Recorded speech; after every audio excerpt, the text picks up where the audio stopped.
Welcome to Talking Technology with VI Labs. At VI Labs, we believe technology is the single greatest enabler for people with sight loss and all disabilities. If you're looking for the latest news and conversation on tech from a more accessible perspective, you've come to the right place. Yes, indeed you have. Hello and welcome in to another episode of Talking Technology with VI Labs, episode number 57 for the 14th of May, 2024. Hope you're keeping well. It's been a long time no see. It's only been a week. We usually do these bi-weekly, but hey, you're getting an extra episode today. Lucky you. So we're going to be chatting all things Braille and all that later on in the show. We've got a really exciting show coming up over the next little while, and hopefully we will be able to entertain you because, hey, it is absolutely miserable weather out there. It really is. I'm hoping that it clears up as the day goes on. Hopefully we'll have sunshine and all that wonderful stuff next week. We'll have to wait and see. And I'm also hoping that there's a team upstairs, right? We're in a shared office space here in Cork, and there's a team upstairs, and just before we started to do the podcast, they have started moving tables around in their office, and I'm hoping that they can stay quiet for the next hour to allow us to adequately entertain you and keep you entertained with loads of content around Braille. We have tech news coming up later on as well. We'll have quick picks. We've got a great show coming up for you over the next little while, and we hope you enjoy it. And as always, there are loads of ways to get in touch with Talking Technology with VI Labs, and here are just a few of them. So, if you want to join the conversation, as always, there are a few ways you can do exactly that. You can send us a WhatsApp voice note to 086 199 0011. That's 086 199 0011. Or if you want to do things the old-fashioned way, you can send us an email to content@vi.ie. That's content@vi.ie. We would absolutely love to hear your thoughts. Tell us maybe, how are you using Braille? How do you find using Braille? What was it like maybe learning Braille? We'd love to hear all your thoughts on that. Hey, maybe you want to comment on some of the items in tech news too, or something like that. We'd absolutely love to hear from you. So please don't hesitate to get in touch. That is part of the reason we do this show. We want to hear from you. And guess what? Loads of people have been in touch in the last little while. And to go through some of your voice notes, we are joined once again, he never fails us, by the one and only legend of Kilkenny, Mr. Joe Lonigan. Joe, how are we? Hi David, how's it going? You're the only one that calls me a legend. Thanks so much. Listen, do you know what? We'll definitely call you a legend because it's true, Joe. You know? Well, look, if you say it enough, I'll believe it. Exactly. Thanks, David. You know, you just like fake it till you make it, Joe. That's how. Now you have it. That's the plan. But Joe is the temporary man, though. But we don't talk about that fact, Brian. We'll talk about it next Sunday, Joe. That's it, Brian. We'll have a deep chat about it on Sunday, and hopefully the best team will win. Indeed. The taunting has started already, and we're not even 10 minutes in. I love it. Joe, we have a few voice notes in over the last little while, and we're starting off this week with a voice note that we got in from Anya May, who was discussing the really interesting news that came out last week, that Amazon are planning to launch a brand new Amazon.ie site next year. Here's what Anya May had to say. I'm getting on there with the VI Tech on Tap newsletter, which I received there, was it today? And it gave the WhatsApp number there. So I would be all for an Amazon facility in Ireland that's proposed for 2025. In actual fact, I think it's a great idea, mainly because I'm a huge Amazon buyer, a little bit more than I'd like to be, certainly more than my husband would like me to be. And I do think there would be probably similar kind of outcomes to the English Amazon.uk website, in the sense that delivery by tomorrow, and the same at returns. Plus it would probably, I would imagine it would have its own delivery service providing more jobs. But then again, maybe that's just wishful thinking. And anyway, there are my thoughts. And they are Anya May's thoughts, Joe.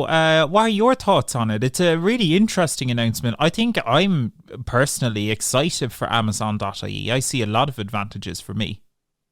Yeah, it has to have some advantages. Anya is very excited there as well, by the looks of it. So, yeah, I think it'll be a great opportunity to do some more retail therapy, David, as we say. Yeah, and look, will it be counted as buying Irish? I'm not sure, but it definitely should create more jobs in Ireland, considering they already have a massive warehouse here in Ireland. And it'll give them the chance and opportunity to amalgamate with some Irish companies and maybe give those Irish companies opportunities to sell more products to their own customers here in Ireland as well. So I think it has to be a good thing, and quicker delivery, as Anya said as well. No one's going to complain about that. Maybe someday same day delivery will start to happen. Who knows?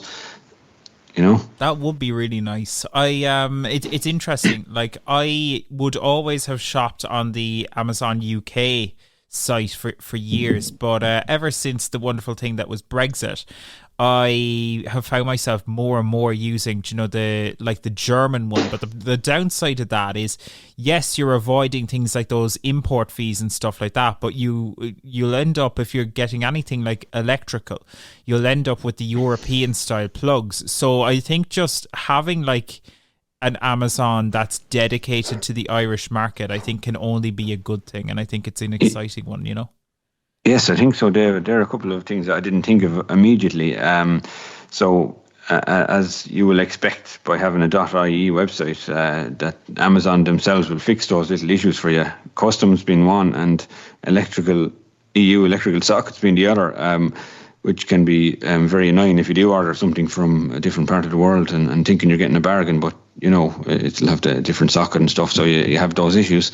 I know they're easily sorted out, but the customs thing can be very scary for people at the moment, especially with all those texts you get and letters in the door trying to fraud you, saying it's from customs. And it might make people a little bit more relaxed if they buy from an Irish Amazon website rather than an English or .uk or is it .ge? What's the German one, David? One of those. DE. So. Yeah, DE. DE, yeah. So DE, buying, it'll save people a lot of headache and make them a bit more relaxed if they're buying off of an Irish website. I think it's a good move, David. Absolutely, can't argue with that. Another really interesting topic that's been floating around, and the conversation has been there for a little while, is new smart glasses that are coming from Meta. So Meta, obviously the company that own many social networking kind of apps like Facebook, Instagram, they own Threads, WhatsApp, and they are entering the smart glasses game. But Edvard sent us another voice note. Our biggest fan of talking technology sent us another voice note, and he was discussing some of the AI features that are in the smart glasses, and the impacts that they can have on people with sight loss.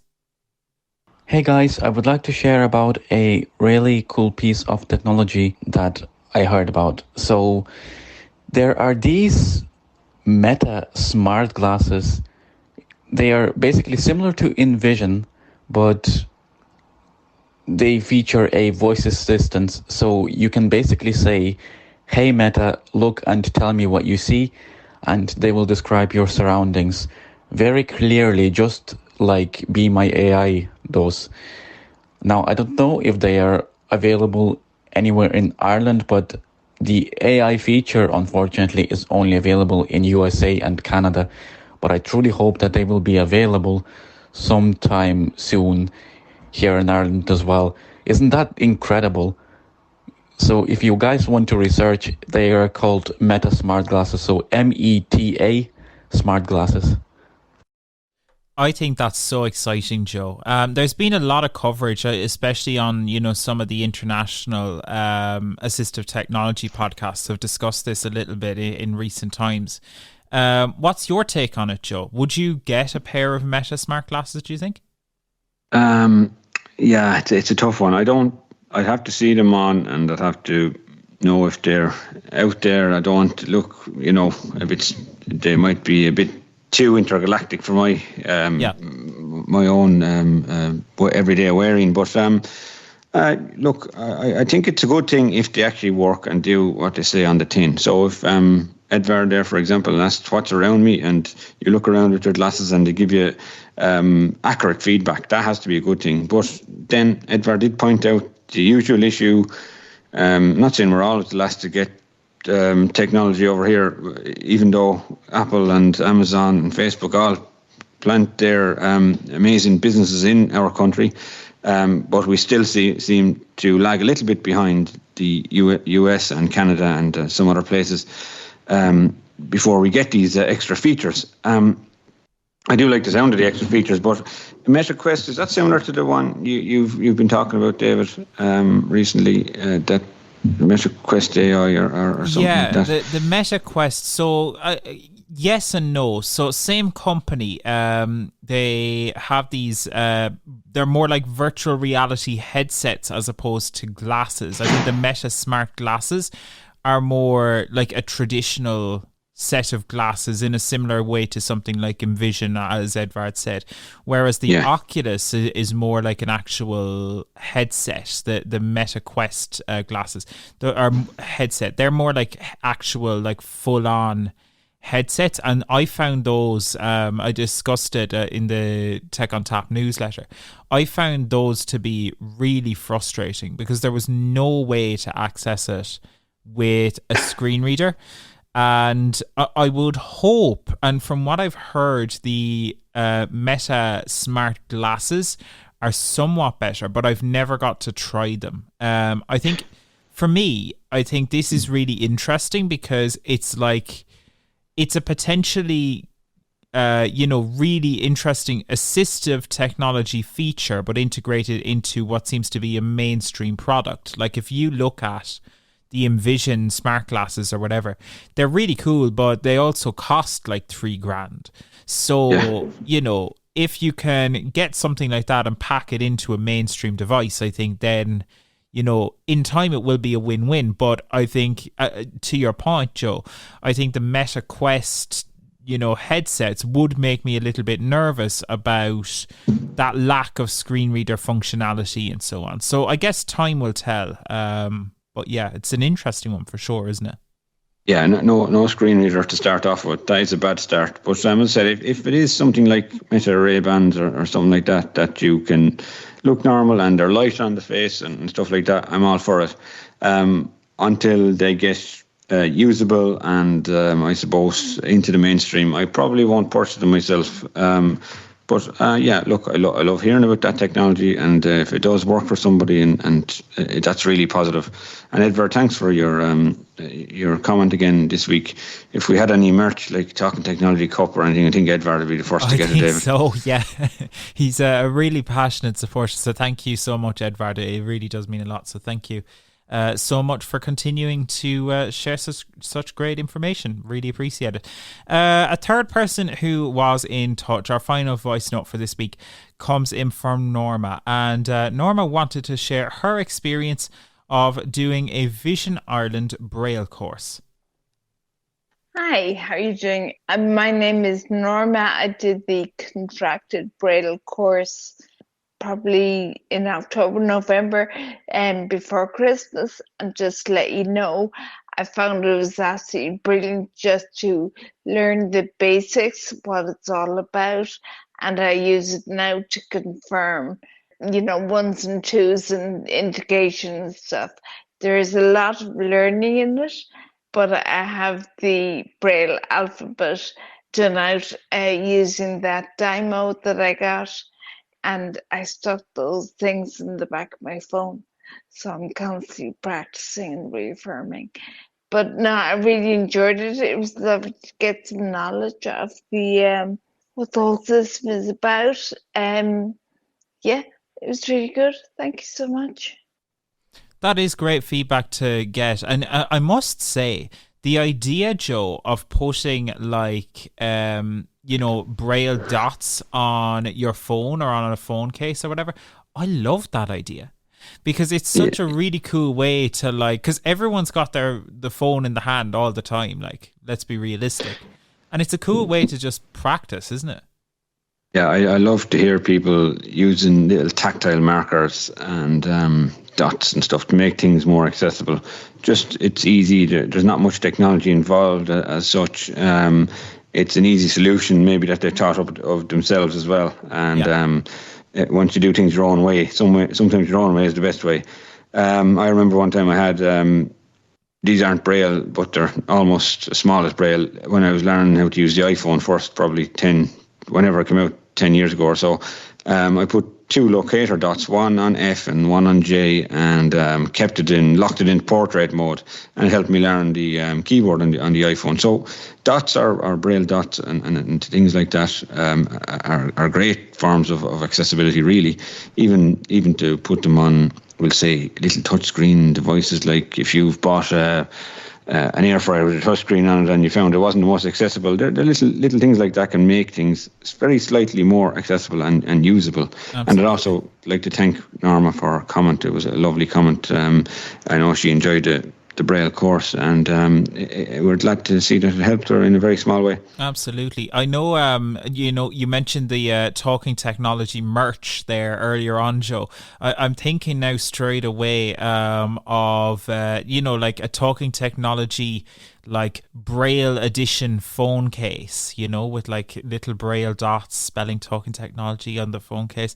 I have to stop talking now because I'll make poor Colin Kenny very nervous. So now you're talking, David. Yeah. We'll chat about that later. So absolutely, we'll have to get on to Mr. Colin Kenny on that one. But Norma, thank you so much for getting in touch with us, and really, really do appreciate the feedback on the Braille course. It's really great to hear things like that, and we'll be talking more about Braille in just a sec. But if you want to send your comments into Talking Technology, there are multiple ways, as I said, to do so. You can send a voice note for inclusion in a future episode of Talking Technology. The number you need is on WhatsApp. It's 086 199 0011. That's 086 199 0011. Or alternatively, you can send your comments by email to content@vi.ie. Now, moving on to more things in Braille, and specifically Braille in education. Well, we've got a legend. He was here earlier on, taunting Joe over some sports, as one normally does. But he is here, all ready to talk about Braille. It's the legend that I have to be careful because I upset Joe if I call everyone a legend. Mr. Brian Manning, how are you? Hi, David. And it was lovely to hear Norma's comment there. We were looking at it today in the Braille team, and I think that we definitely have direct contact in the Braille team with over 60 people, and most of whom have done either contracted or uncontracted Braille lessons with us, and I've learned Braille with the Braille team. So it was great to hear that that reinforcement really from Norma. It's great. Thank you, Norma. Yeah, it really is brilliant to hear. And that's a great number, isn't it? Even just to have like 60 people in the last little while doing Braille through the Braille courses at Vision Ireland. It's such a wonderful skill to have. And I it's one of these things I would love if my own Braille skills were better. So I've talked about it for a while, but like I'm going to have to do one of the Braille courses at some stage to do a little refresher. But there you go. Brian, Braille in education, it's such a big area, but I guess, do you want to kind of outline, there are loads of different benefits to people using something like Braille in education, really, aren't there? Well, there are, you see, and I mean, Braille is vital for certain people in education. So, for example, that's why there's such a huge emphasis on teaching children who are born blind Braille, because it's a fundamental part of their literacy skills and their numeracy skills. So if you want to learn literacy and you're blind, then as a child you'll have to learn Braille. You'll have to learn Braille for your numeracy.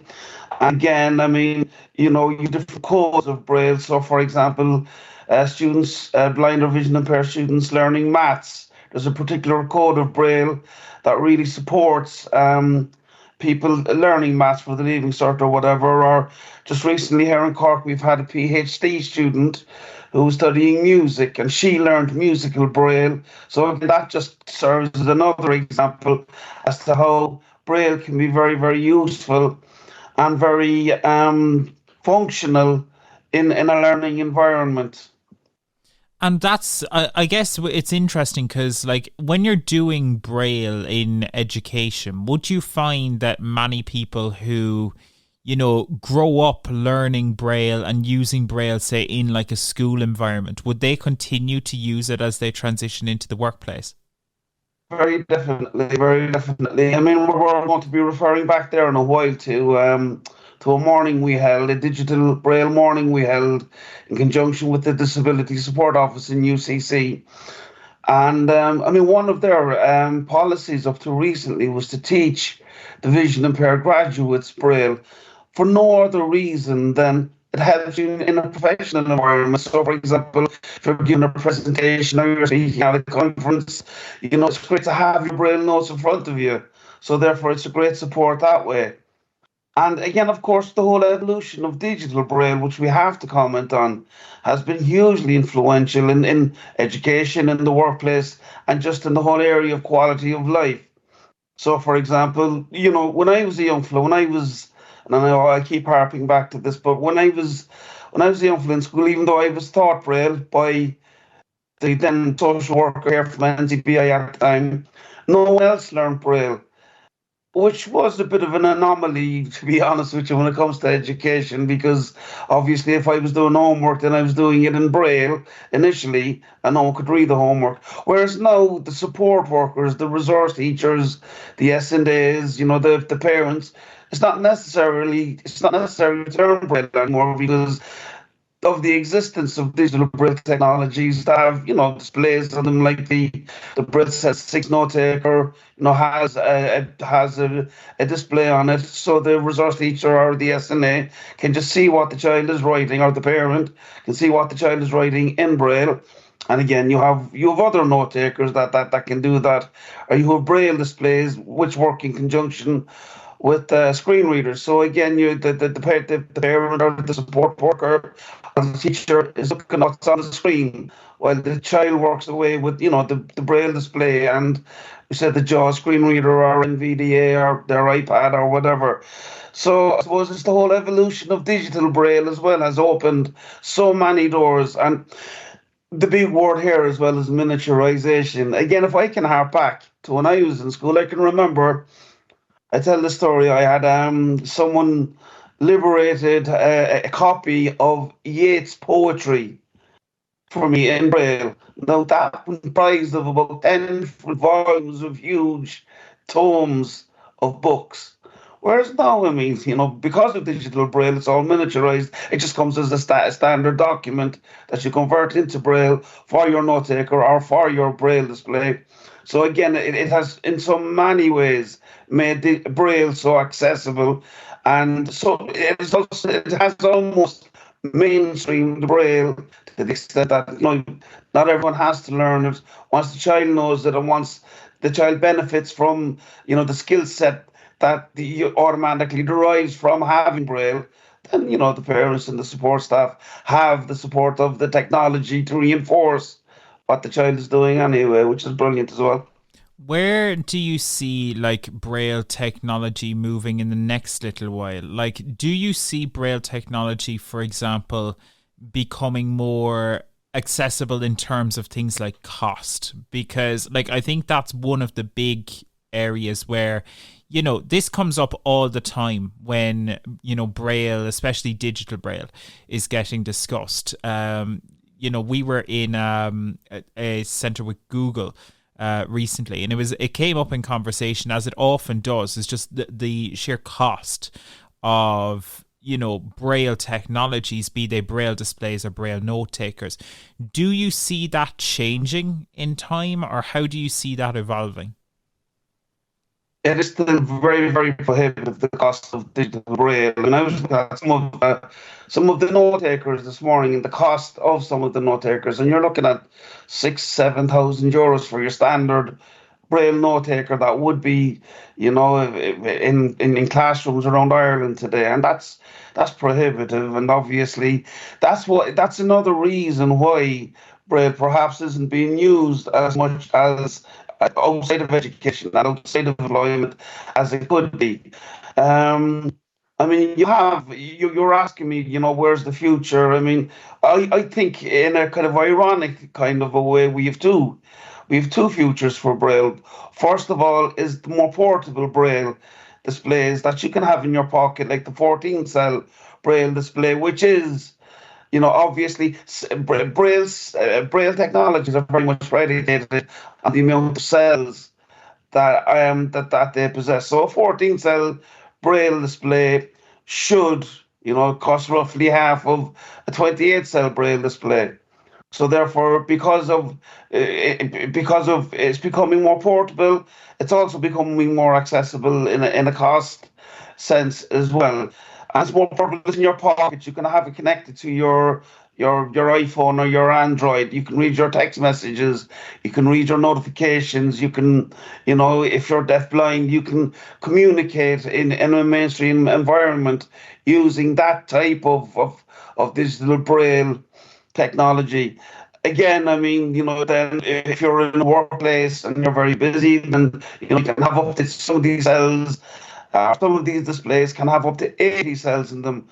And I was looking at one this morning, an 80 cell Braille display, which cost roughly €10,000, which again, I mean, even from an employer's perspective, if you look at the work adaptation grant, Yeah. I mean, they would support you in attaining a €10,000 piece of equipment, but the employer and it's prohibitive. It So is, yeah. therefore, the cost of it does need to come down. We are looking at, you had the Orbit Reader, which was a definite attempt to make Braille cheaper, digital Braille displays more cheaper.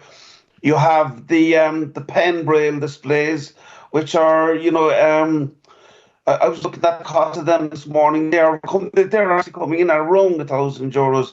Unfortunately, some of those seem to have gone off, have stopped, have gone off the manufacturing line now. There are attempts to make Braille more cost effective, but unfortunately, we're not there yet. I mean, it is important that people are cognizant of the fact that if you're buying any item of digital Braille, then you don't pay tax on it, you don't pay your VAT on it, so automatically you are entitled to 23% back. But again, it is prohibitively costly. And again, just to say, David, I mean, when I mentioned the future of digital Braille display, I spoke first of all about the portability of it. I suppose the second evolution, or the second way forward for digital Braille would be multiple line Braille displays. It would impact on its portability. But right now we're stuck. For example, if you have a Focus 40, which I have here with me, if you have a Focus 40, then you're confined to 40 cells of Braille. Whereas if you had a Focus 40 with 4 or 5 or 7 or 8 different lines of Braille on it, then it just makes your reading experience more coherent. Or if you're a student in a classroom situation and you're doing a mathematical equation or a theorem or something like that, having that many lines of Braille, or if you were a computer programmer, writing a program, that many lines of Braille would make your work experience or your learning experience more fluid. So that is another That's a way massive forward. advantage. Yeah.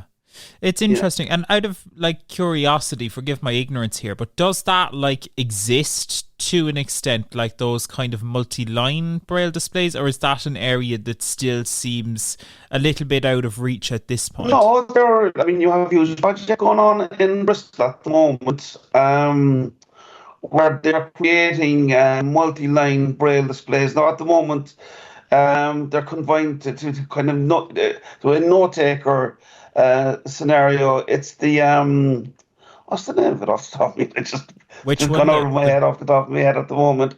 But there are attempts being made to produce these multi-line Braille displays. Sure. But yeah, no, it is definitely something that's around the corner. It's not that far away. And the portable cell rail displays, the more portable, they're out there. They're at the moment. They're in everyday use, and they're very good as well. Awesome stuff.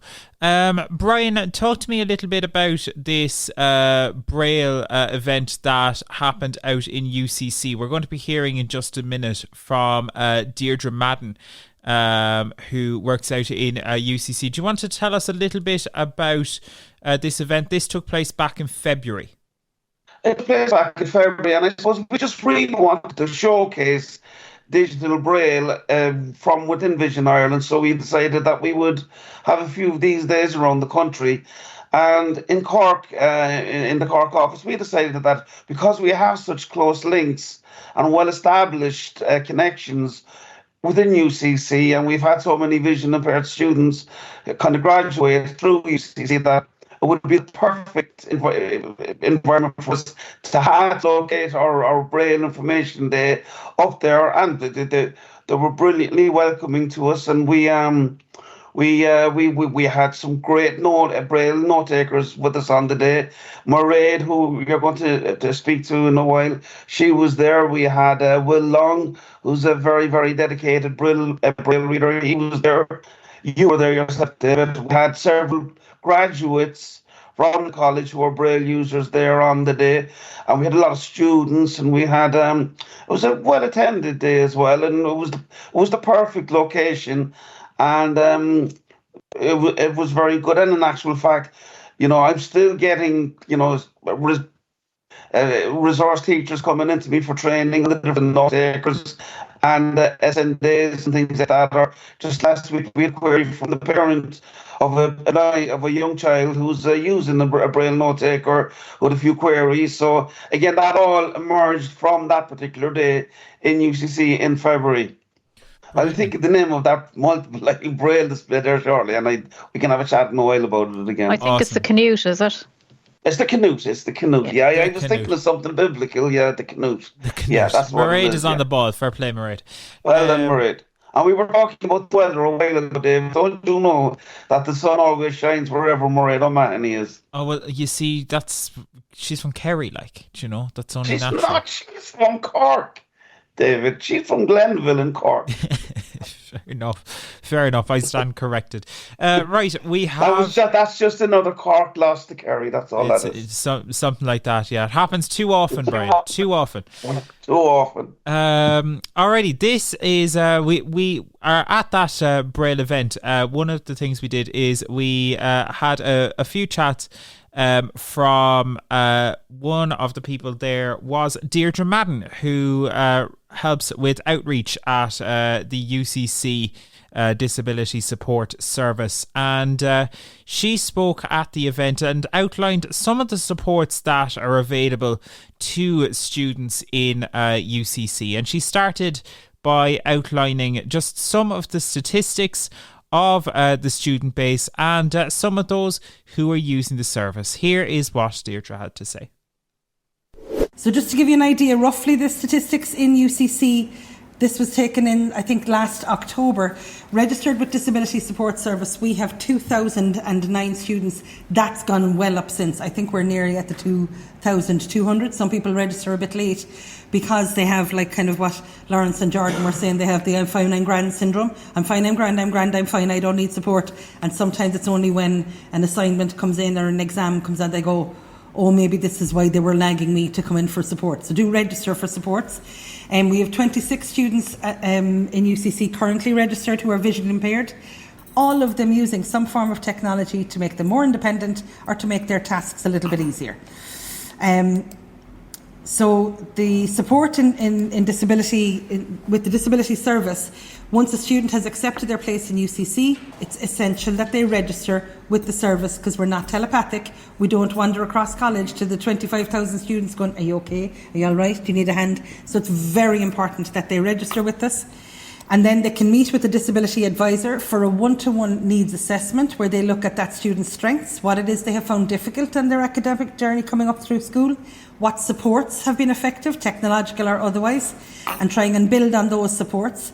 and then the nature of the course that they're doing, and whether they're swanning off for a year to Strasbourg, or whether they're involved in lab work, or whether they're in film studies, or whether they're doing English, Celtic civilization and history. It depends on the student, the course and the year that they're doing it. And that needs assessment then will determine the supports to be put in place tailored to that student's needs. So this is not a buffet of supports. I'll have 2 of those and 4 of those. These supports are determined based on the needs assessment, but some examples of those supports could be an academic support where lecturers record their lectures in Panopto, sharing of learning materials through things like Bookshare and obviously on Canvas, and linking with the academic departments. Technological support, so they could be involved, it could be anything from hardware or specialised software.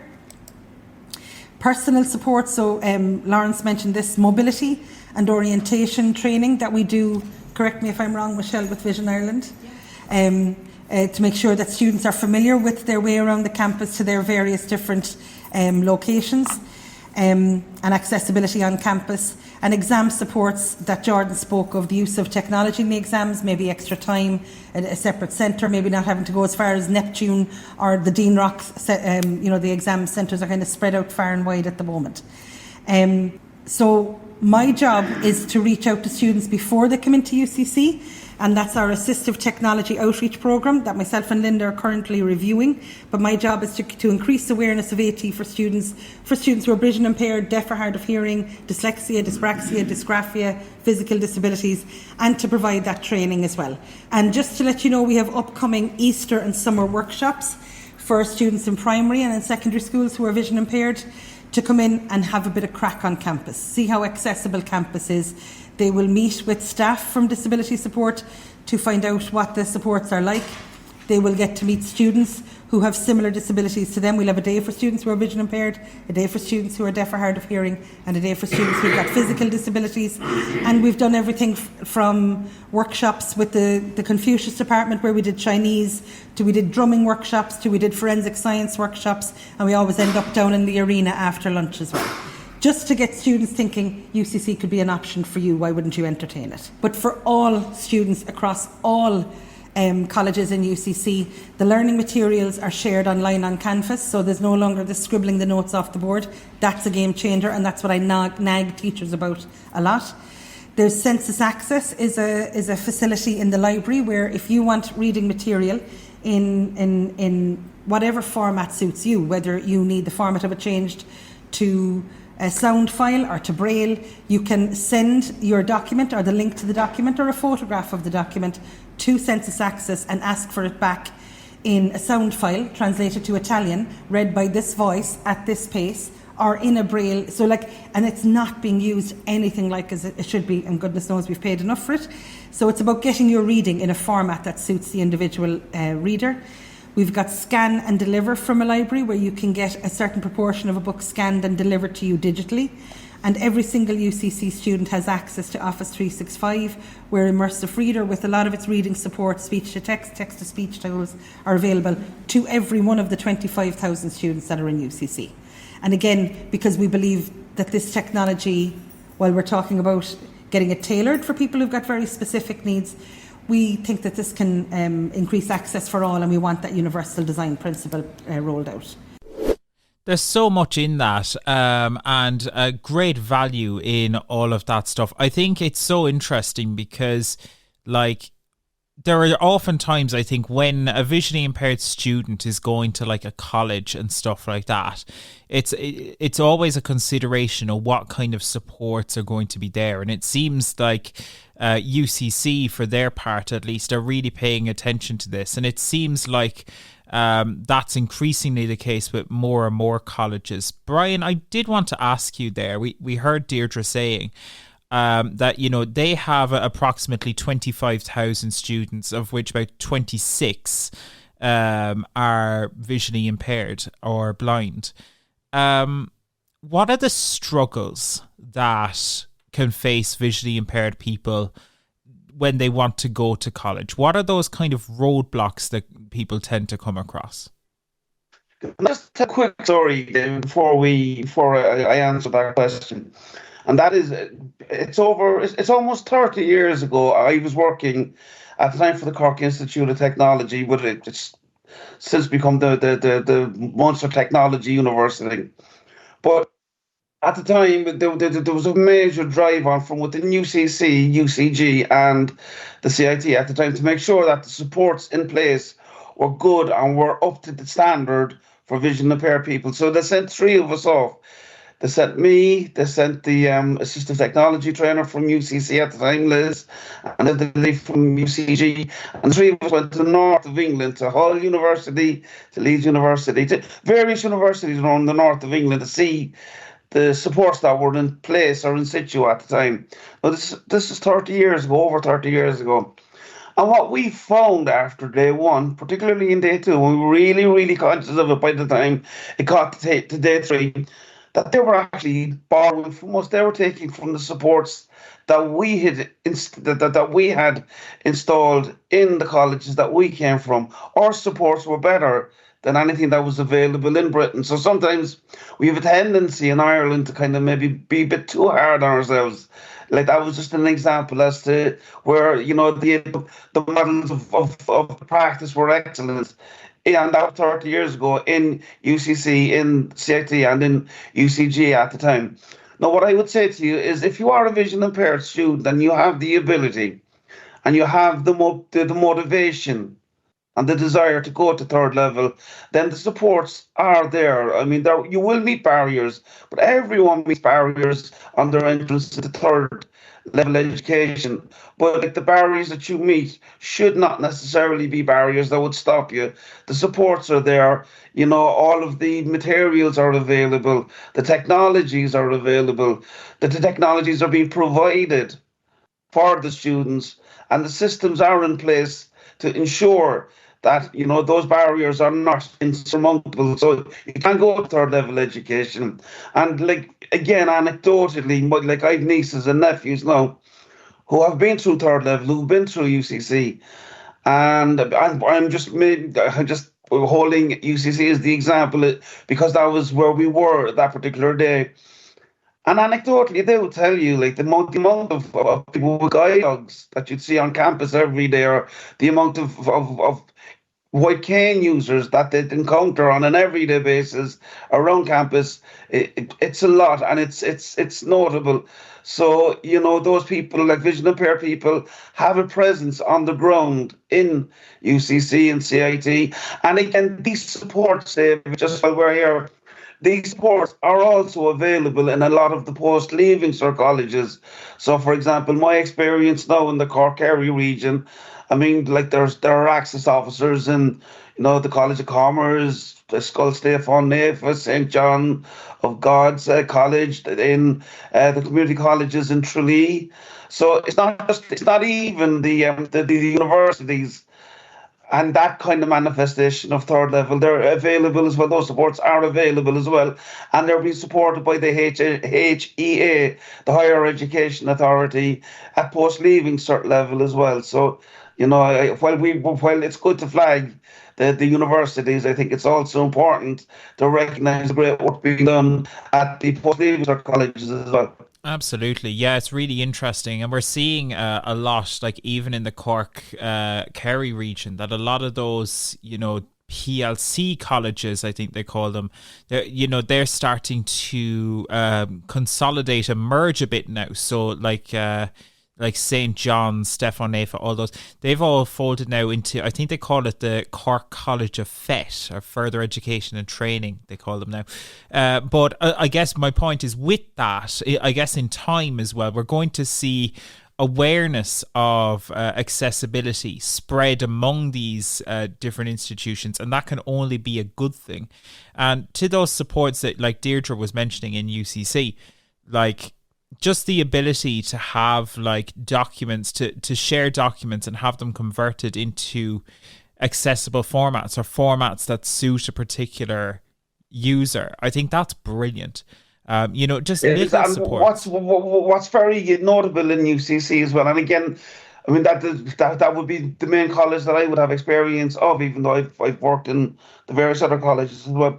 But what really impresses me is the array of disciplines that blind and vision impaired people have studied at third level in general, but UCC in particular, because we've supported from the NCBI, or the Vision Ireland office in Cork, and in conjunction with the Disability Support Service in UCC, we support people who studied right across from law to arts to the sciences to business, to commerce, to the languages. So, I mean, we've graduates in almost all of the disciplines at this stage that are available in the different colleges in the area, but in UCC in particular. And that is quite impressive as well. That, like, it's very important that when you get to UCC, you're not restricted.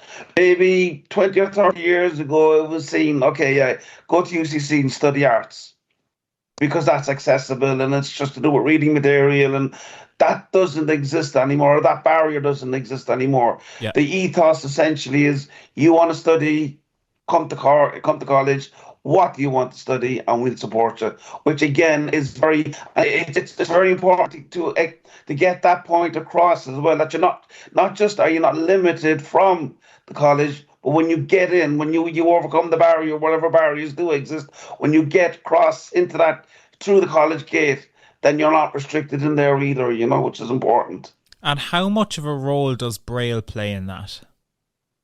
Braille, again, as I said, plays a very, very important role. I gave the example there of a PhD student who learned musical Braille. Again, I mean, a lot of the people we've had science graduates coming through college. We've had computer programmers coming through college. And if you're coding, then Braille can be very important, and it can be an excellent medium through which to do your coding. So if you're studying maths, if you're doing your notes and etc., then Braille can be very, very important. And the fact that you have the digital Braille devices at your fingertips kind of makes it easier. It miniaturizes it. I gave the example a while ago of art students.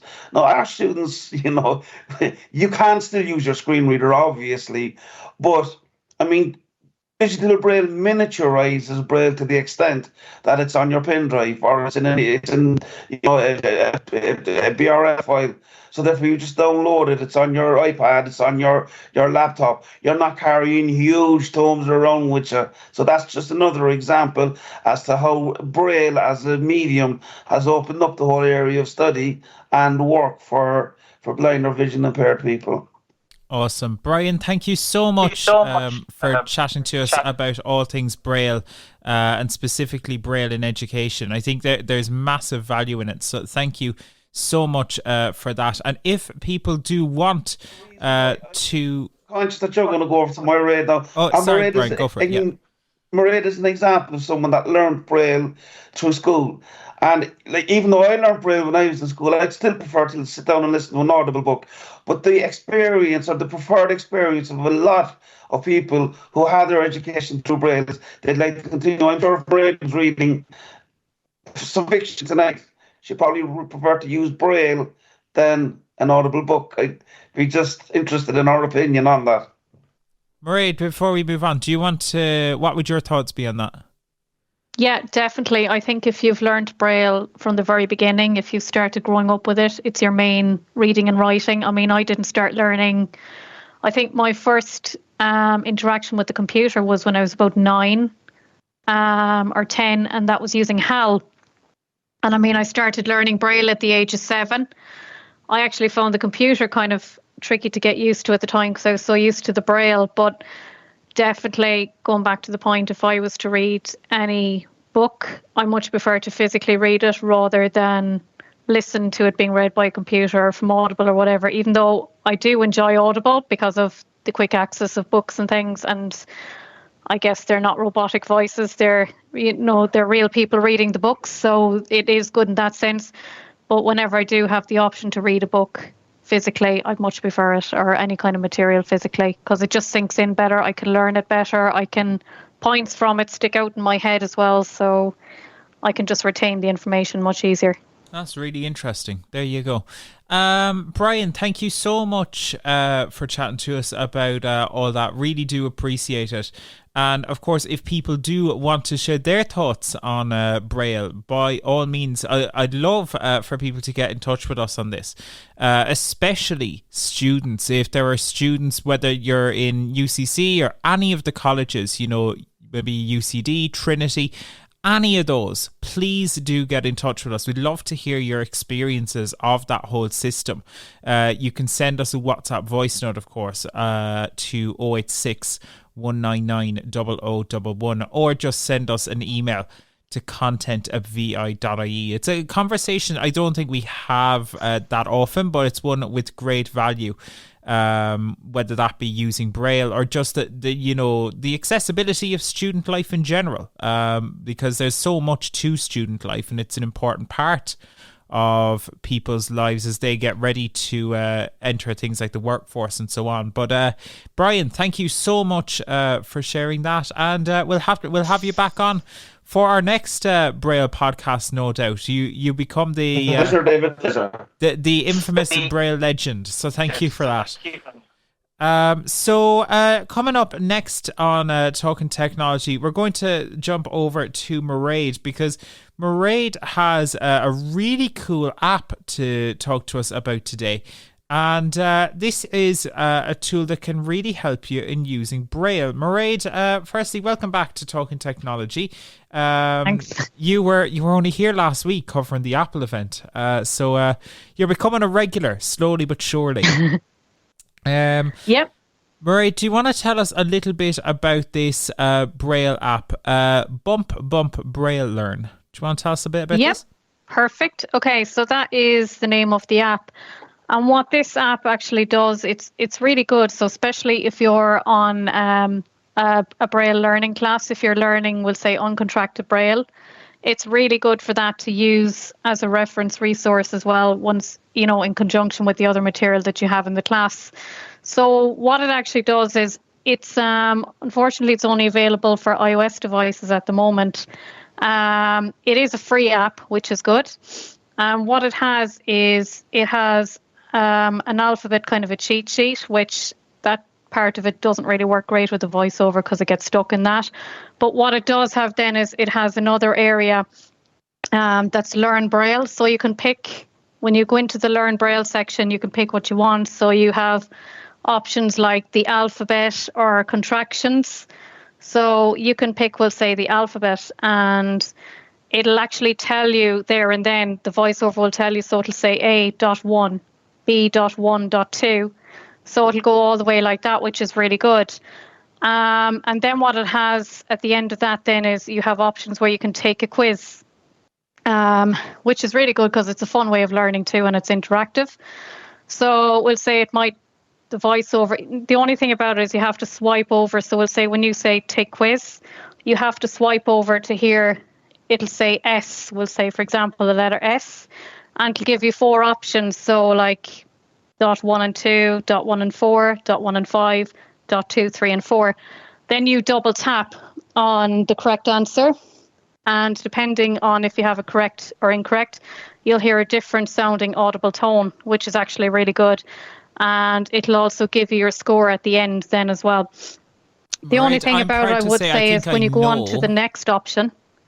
So once you have the first one answered correctly or incorrectly, if you have it incorrectly, you have to get it correct before it'll let you move on. So that's one thing I would say about that. And it automatically goes on to the next letter then. So it might ask you, like, what's the letter U? And it'll give you a random selection of dots. So I guess I would love, all right, if it went, when it goes on to the next letter, I would love if it had self-voicing, that it would just automatically say U when you go on to the next one. Because you have to swipe to hear what VoiceOver says to see what it's saying to you there. But it is actually a really good, fun way of learning it. It also does a few contractions as well, which, is good as well. So, like, what I do like about it is it does give you the dots that make up everything. At the beginning of the app as well, it also describes, the Braille cells and things. So it describes that what a Braille cell is, that it's 1 dot, that you have 6 Braille cells, and each letter is made up of a combination of those dots.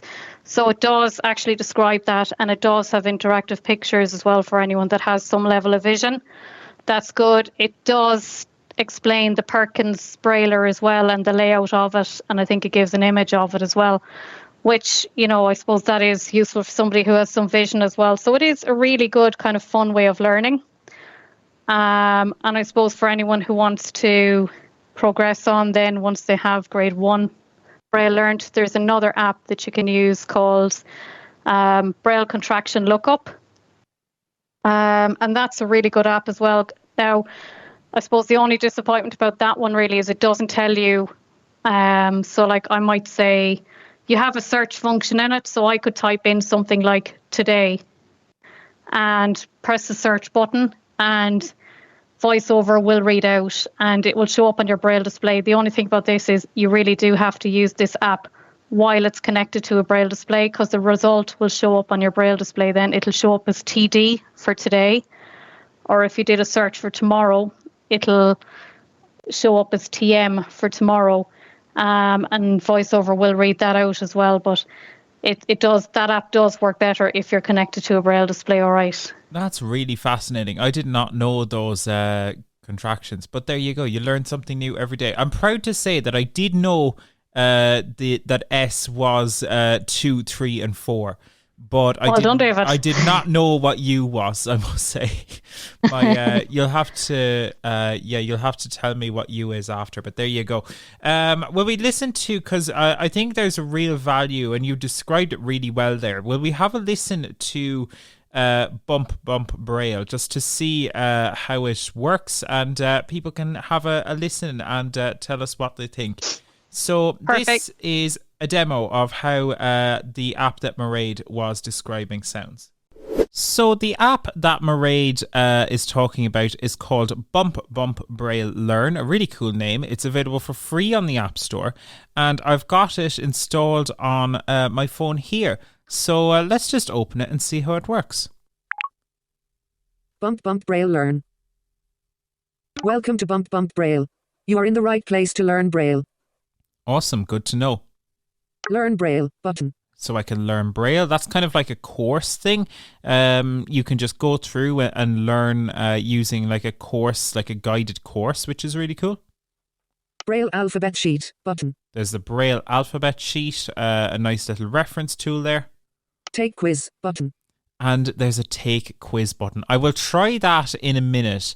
I want to try and redeem myself, because I must say, I used to be able to do grade 2 Braille once upon a time, but my skills now they're definitely not what they used to be. I'll say that. I guess technology, I ran away with the technology I did. So look, let's we'll come back to that in a second, but let's try the little course section first. So we'll go to Learn Braille.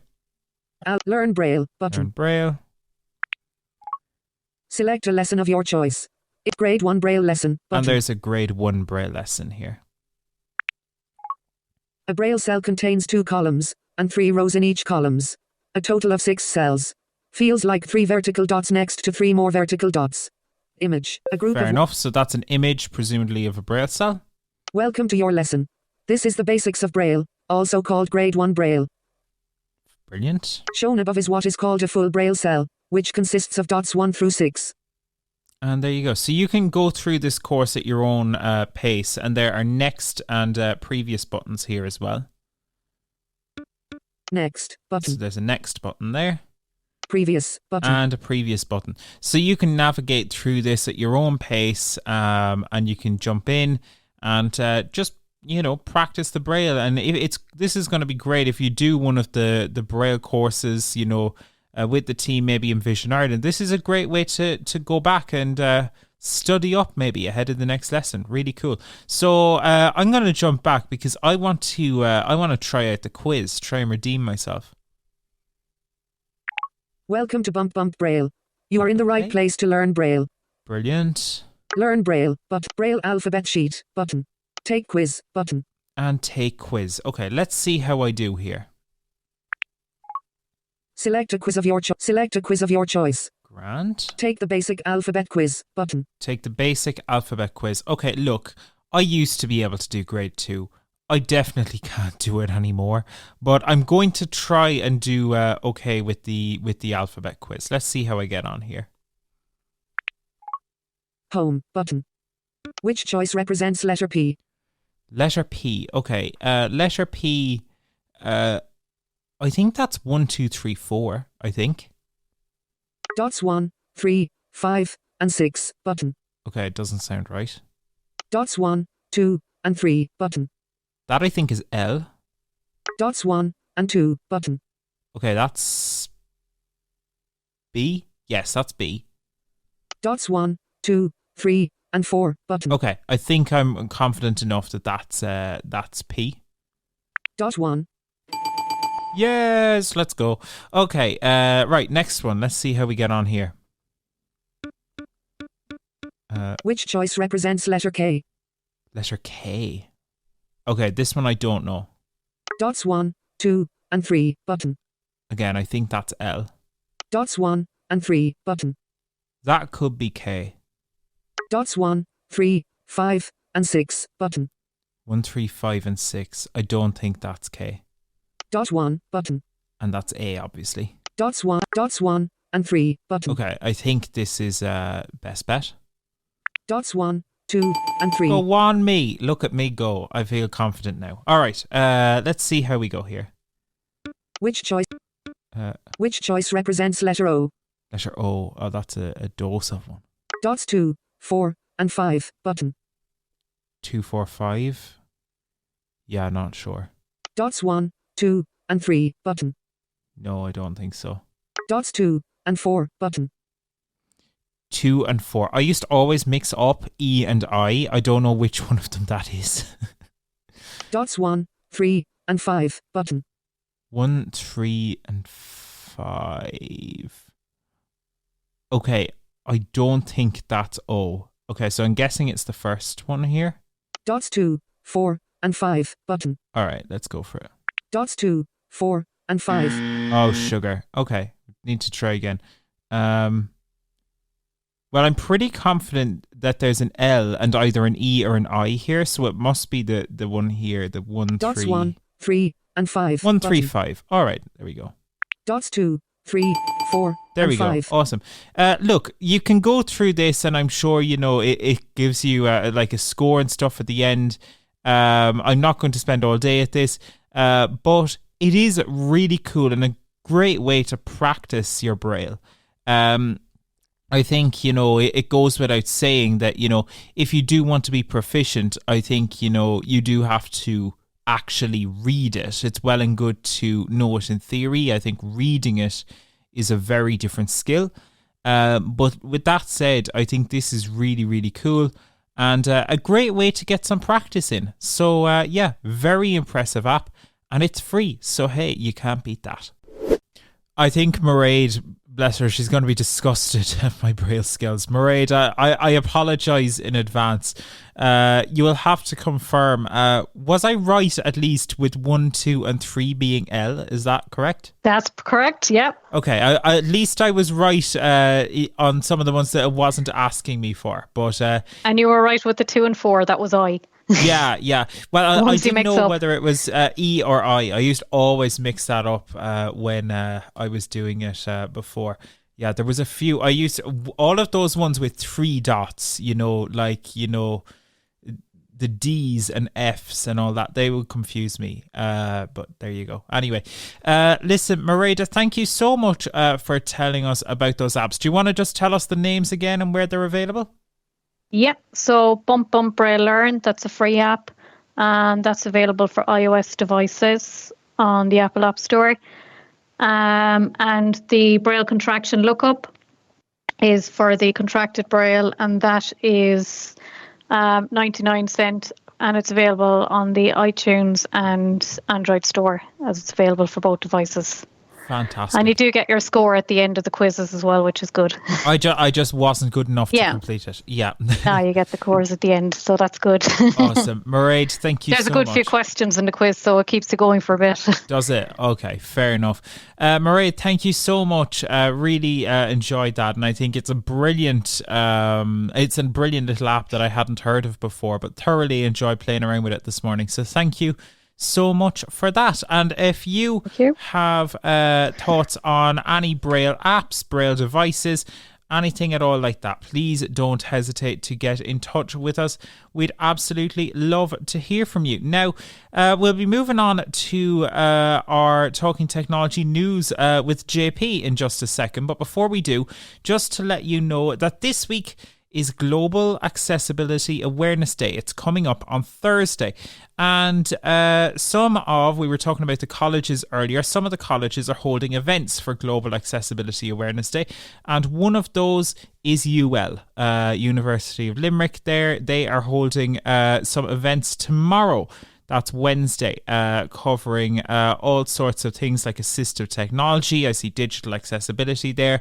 There's accessibility of different industries. They've got loads of events coming up. And Dennis Nolan and Peter from the Vision Ireland team are going to be there to show off all sorts of really cool assistive technologies, chat to service users, all that and more. So if you want more information about the events in UL tomorrow, you can go to the website ul.ie and be sure to check out the Vision Ireland social media for more as well.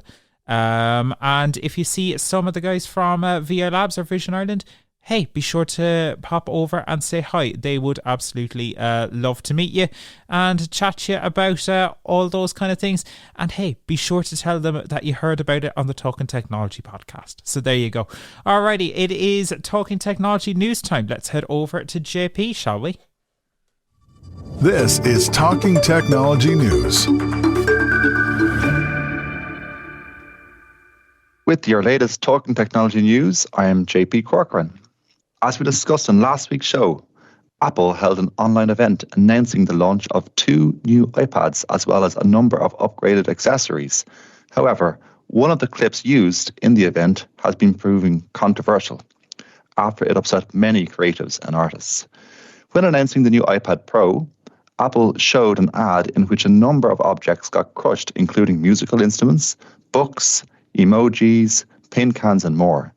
At the end of the ad, the hydraulic press lifts up to reveal the new iPad Pro, suggesting that the new iPad Pro is all of these things crushed into one package. Some artists, however, criticized the ad, feeling that it symbolized human creativity being crushed and replaced by the new device. Apple eventually apologized, agreeing not to run the ad on television as previously planned. It's an interesting story and many people were definitely upset. Be sure to tell us how you feel with a WhatsApp voice note. In other news, Apple isn't the only company upsetting customers this week. Speaker manufacturer Sonos are also at it after they released a new version of the Sonos app, which is seemingly universally hated. The Sonos S2 app is being slated for many reasons, but one issue of note is the app's accessibility or lack thereof.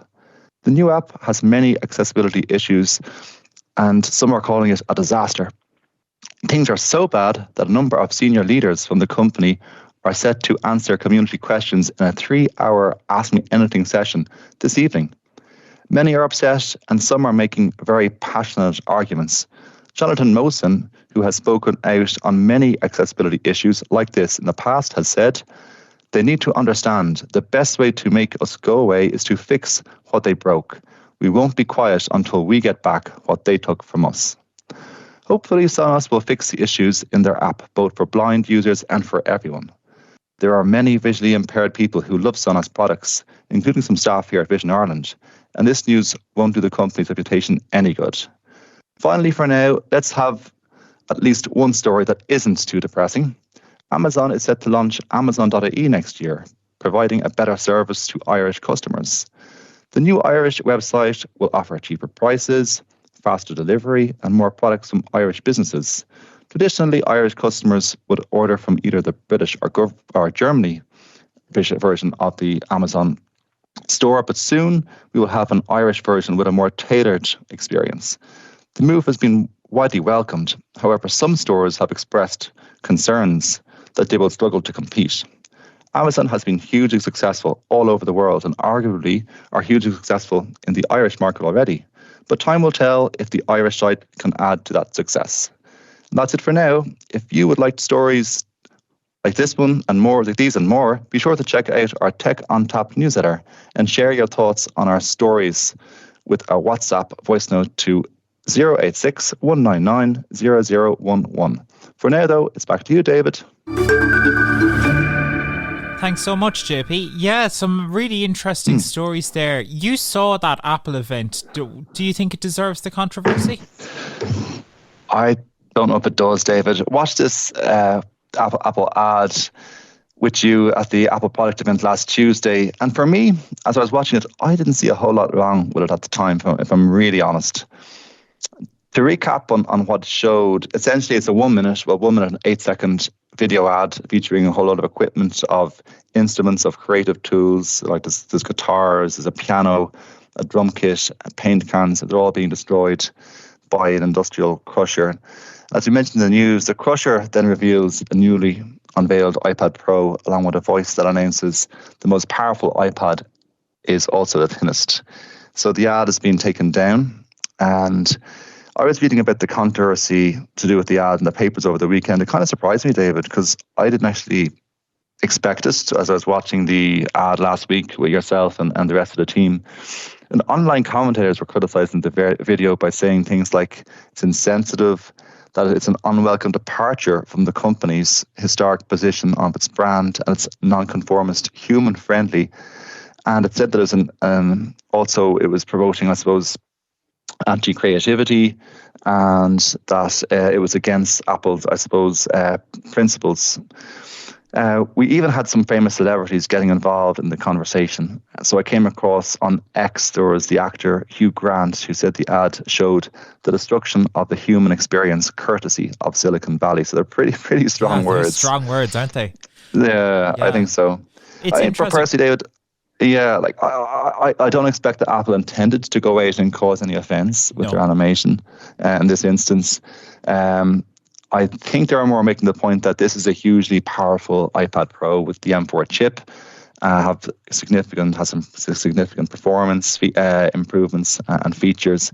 I like my movies, David, and it reminded me of a movie that came out several years ago that perhaps yourself and some of our listeners might remember. It's the Back to the Future movie with Marty McFly, who was played by Michael J. Fox. Yep. And there's a scene in this movie towards the end where he gets his electric guitar and he bashes it off the stage, and everyone is just looking at him in shock, saying, "What's he just done?" And he turns around to the audience and goes, "Well, maybe you guys aren't quite ready for this yet." And I'm kind of thinking, is there some parallels here with this ad? Maybe if this ad is played in a year's due time, we would see nothing wrong with it. Maybe it's just the time that we're in with the advent of AI and machine learning, that it's just in everyone's minds. But for me, as I say, there's no such thing as bad publicity. The ad might be taken down, but I don't think it's going to do any harm for iPad sales with Apple. Yeah, it's a really interesting point. I think my first thing I noticed when I saw the ad, and we watched it as a group because we were doing it for the podcast last week. My first comment, I think, when I saw it was simply that, wow, that must have been expensive. That whole whole thing to animate or produce. Yeah. I can understand the controversy.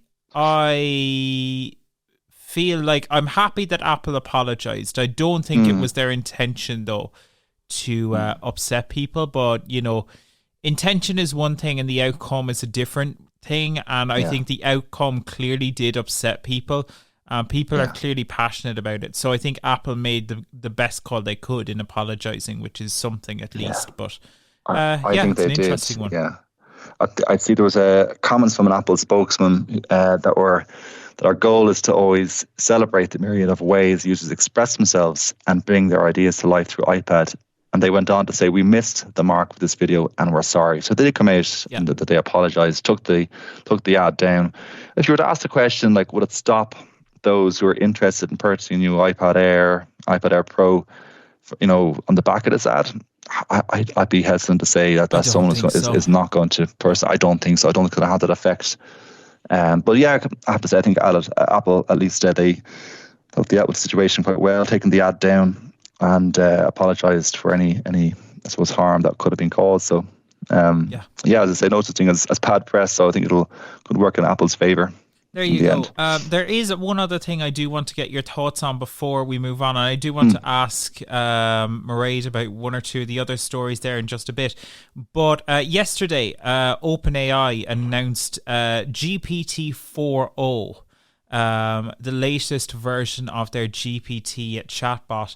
And it's going to have some interesting new features. And one of those features is going to be the ability to basically, it seems like, have a video chat with it, and you can hold the camera like around and, you know, show it different things and be able to discuss these items with it. And I want to play you a clip and just get your initial thoughts on it. I haven't got to try this yet, but I'm really excited to do so, and I think you'll understand why once you hear this clip. But have a listen to this.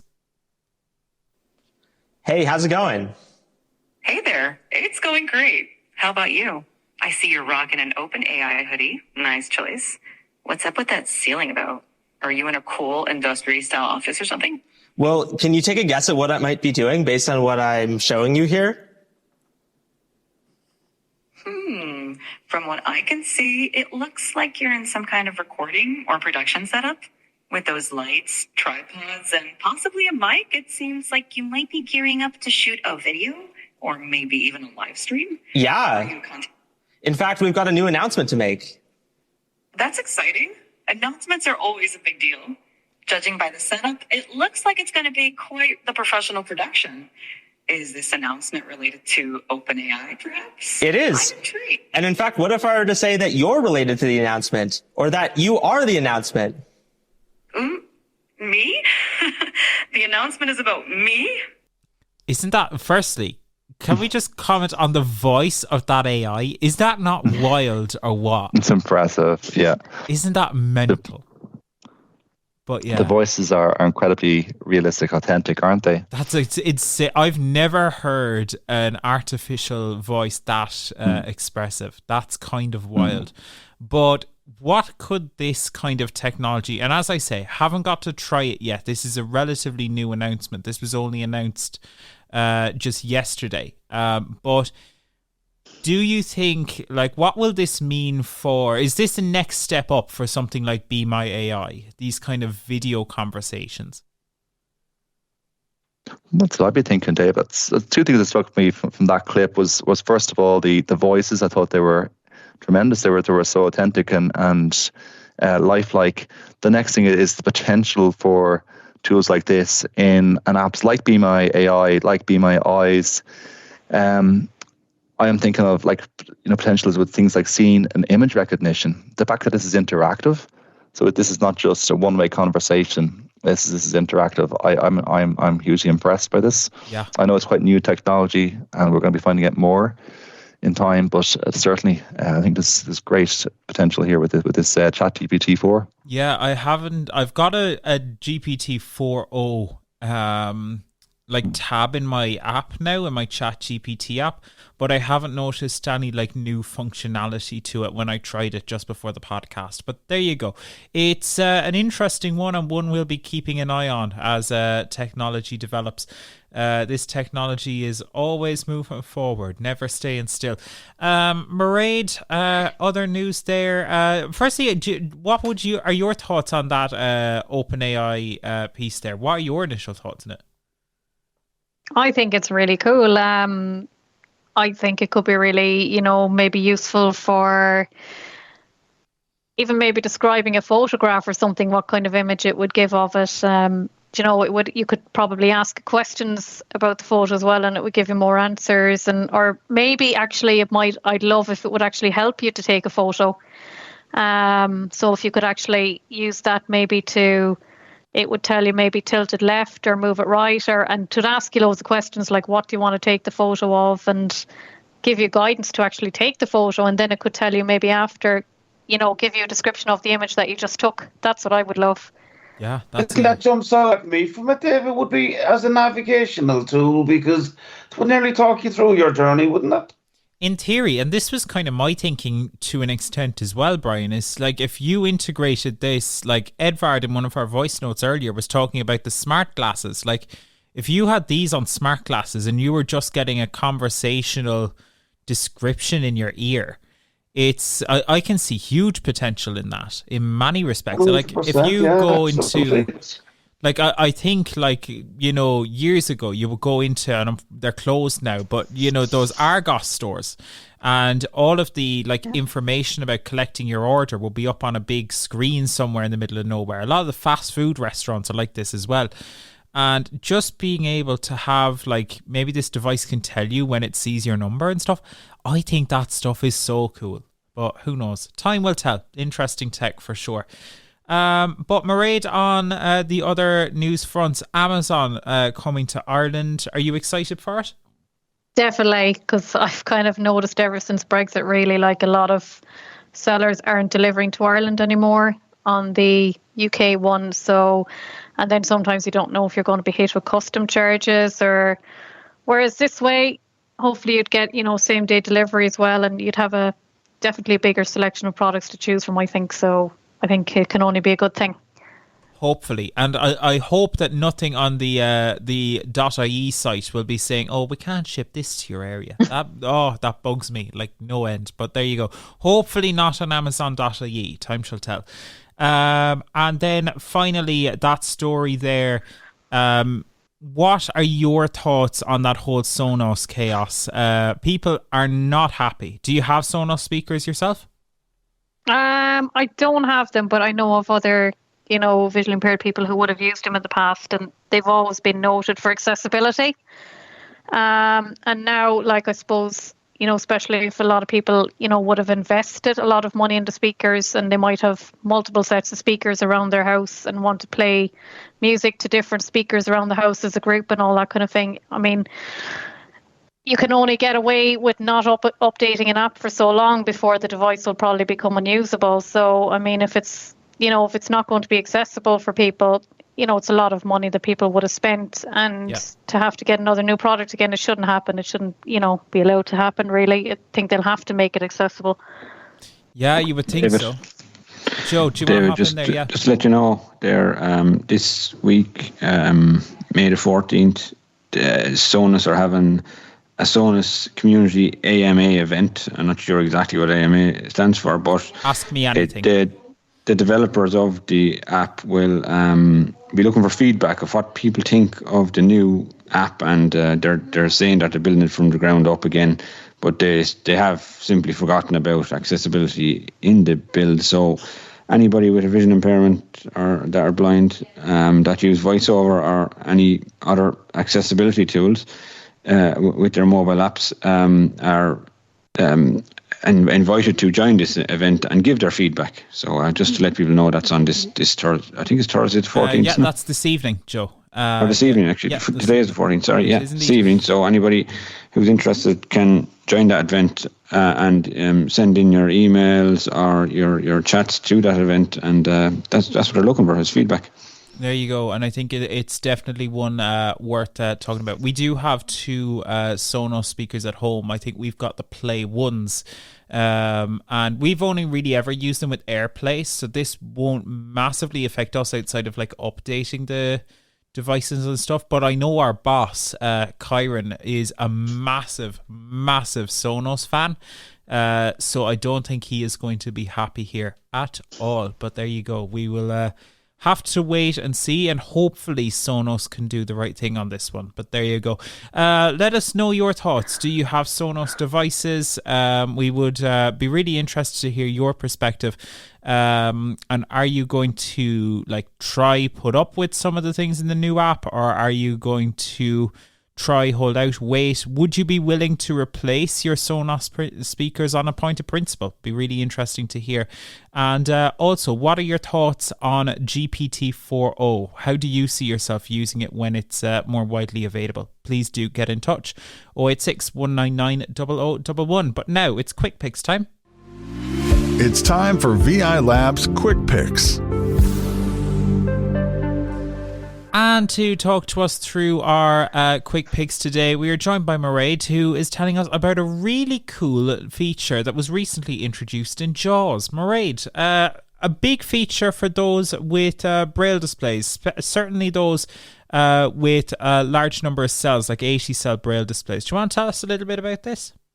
Yeah, so it's a split Braille view is what it's called, and it's in JAWS 24.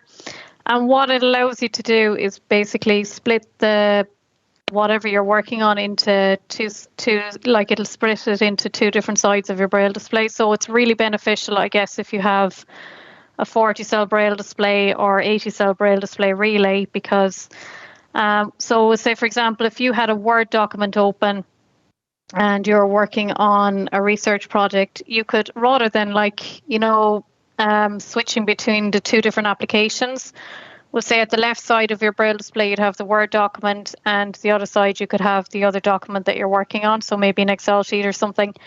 So it just makes navigation easier and things, because you're not switching between multiple devices and going back and forth between two different documents. And so it is really beneficial for people with, like, as I say, the larger Braille displays, because unfortunately if you use it on a 14 Braille cell display, you'd have 7 cells at each line, at each side, really. So you'd have like your 7 cells at the left, which could be the Word document you're working on, and the 7 cells on the right, which could be an Excel sheet, which, it wouldn't give you much room to read. So the larger devices, it would be more beneficial for, probably from 40 cell up, really.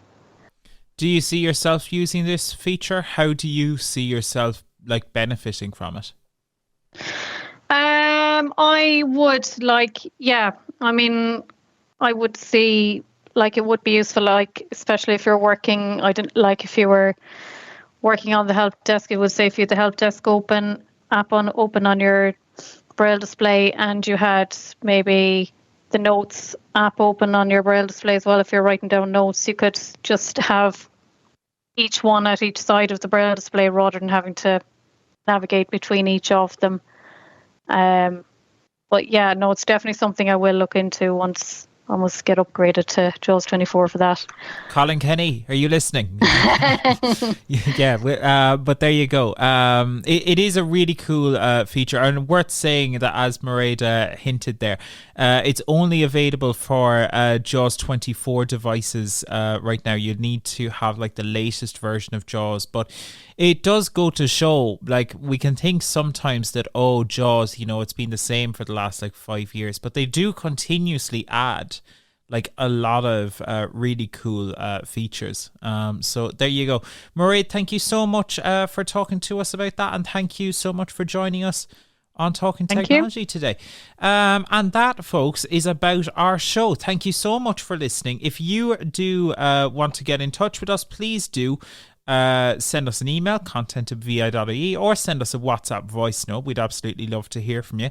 But for now, that is our show. Be sure to subscribe across all the podcast apps, Spotify, Apple Podcasts, all of those.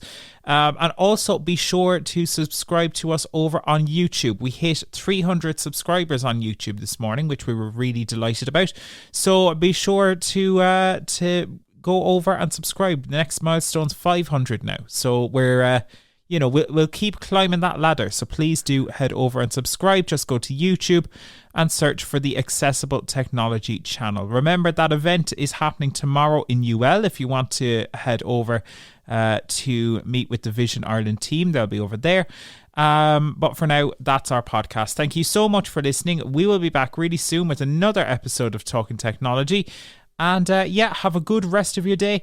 And hey, the team upstairs, they stayed quiet throughout the whole podcast. Thanks, folks. We'll see you next time.